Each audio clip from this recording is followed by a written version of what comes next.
Annotation. Now we're going to look at 3 different styles of annotating your book.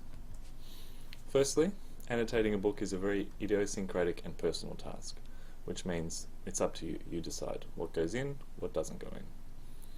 So what that means is, it's up to you how you choose to annotate your novel, so that you can find things, key themes, key symbols, key metaphors. You can add your own opinions on events and characters as you read through the text. As a class, we'll be following a very rigid scheme of annotation so that you can get the hang of it, but in later years you'll be expected to annotate in your own idiosyncratic way and find things that you know that you're looking for. So that said, I have noticed 3 main tendencies in annotation from my own experience. These 3 are conversational, colour-coded, and graphical. And if you look at the images on the left and the right, one has been cut off.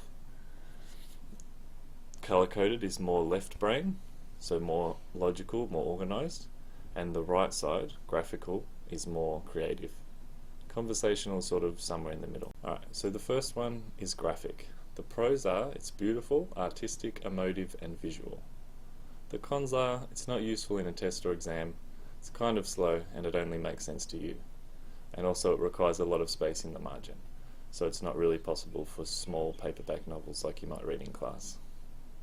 It's best for poems, text with a lot of imagery and descriptive texts.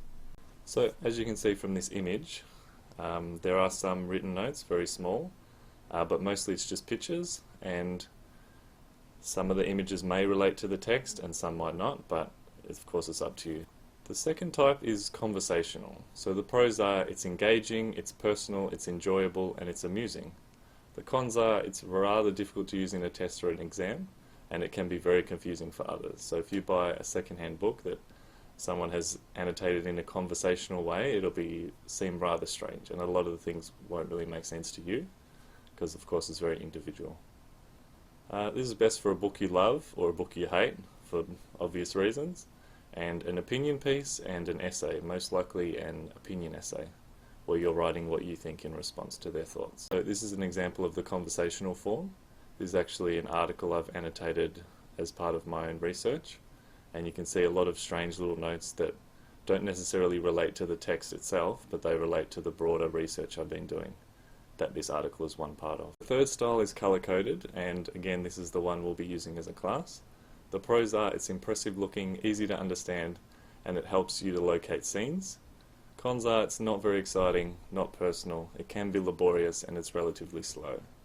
It's best for novels with multiple messages, comparative analysis, and exam preparation. For comparative analysis, you'll be annotating both texts in the same way, and this will help you to find parallels and differences as you go. So here's an example of the colour-coded form. You can see post-its and highlighters are used in combination to make it very clear what's happening when.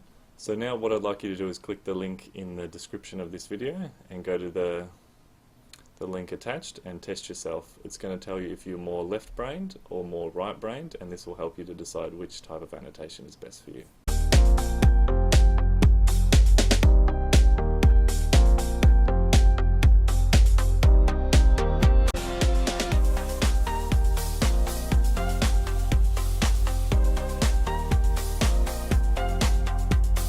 Alright, so once you've got your result, this might help you to think which style of annotation you're most naturally suited to. So for me, you can see my results in the middle here. I got 20 for the left hemisphere, which is logical thinking, and 8 for the right hemisphere, which is more artistic, creative thinking. So for me, my preference is definitely towards the colour-coded, but if yours was the opposite, say 8-20, you might prefer to do the graphical style. If it was more of an even split, say a 9-9 or an 8-8, you might prefer to do the conversational one.